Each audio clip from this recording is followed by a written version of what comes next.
Who would have thought watching a vampire lynching would be one of the hardest and most compelling bits of television I've watched in a long time? Spoilers for Interview with the Vampire Season 2, Episode 7, the penultimate episode. I could not prevent it. First of all, let me just say this. Every episode that goes by, Daniel Malloy continues to prove to me that this man has a death wish. He does not know how to employ any level of tact. Like, read the room. Louis is clearly emotional telling this story about what happened to Claudia and the trial, but Daniel doesn't seem to care. He's just like, all right, who wants to talk? And then he's like, Armand sold you out. Like, Daniel, stop. Especially because Daniel knows that Louis has a history of snapping. He did it to him in the 1973 interview. But the thing that I find the most ridiculous and laughable about this episode, even though there was nothing really funny about this episode, but the vampires of the Theatre de Vampire had the time to write, stage, block, get costumes, wardrobe, makeup, rehearse, and send their script overseas to New Orleans to Lestat to be able to come up with this production of this murder trial. And not only just that, but draw art and photos and pictures for the projection that was happening in the background. I cannot express how much I love Sam Reed as Lestat, and the fact that nobody, or this show in general, did not get a single Emmy nomination despite the fact that these people are acting their vampussy off. But one thing I kind of want to point out that I noticed on my second rewatch, because I was kind of wondering, like, what is Lestat's angle? Like, you probably can't see it on here, but look at his hands. Is it me, or do his hands look a little bruised? So is Lestat maybe being forced to do this trial? And if I am actually onto something, and this is something or a reference from the books, book readers, calm down, because we are not talking about the books. We're talking about the show on AMC+. Now, the moment in the episode that they showed Armand in the booth and he was being blocked by the vampire Sam, and Louis said he was just as much as a captive as we were. He was forced to watch. I said, bullshit.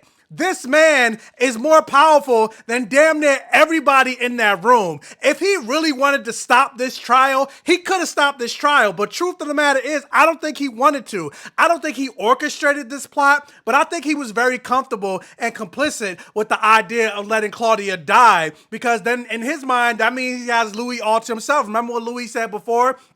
Imagine me without the burden of her. Which also, be careful what you wish for, Louis, because you got your wish in this episode. I saw somebody post this online, the captivity in question, and I'm just like, facts.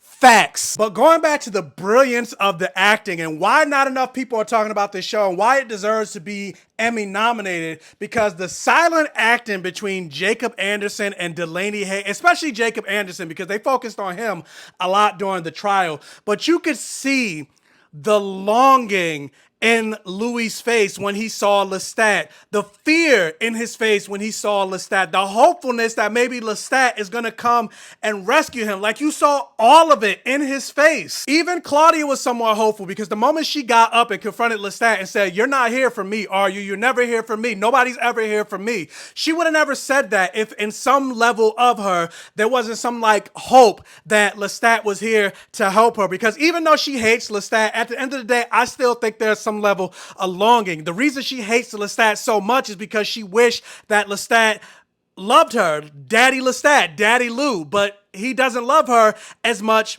as he loves Louis. He's not there for her as much as he's there for Louis. Like, really, she was just a prop to make Louis happy. And then also, when you see that scene about the creation of Claudia, the fact that Louis never really cared for Claudia either. She was just a prop to him, something that he wanted to make himself feel better, to get the family and to replace the family that he felt like he lost. It was never really about her. Like, the way he dragged her, almost corpse body on the floor, begging Lestat to turn her into a vampire, and we find out that that was the actual truth of the incident. I was just like, man, Louis ain't shit.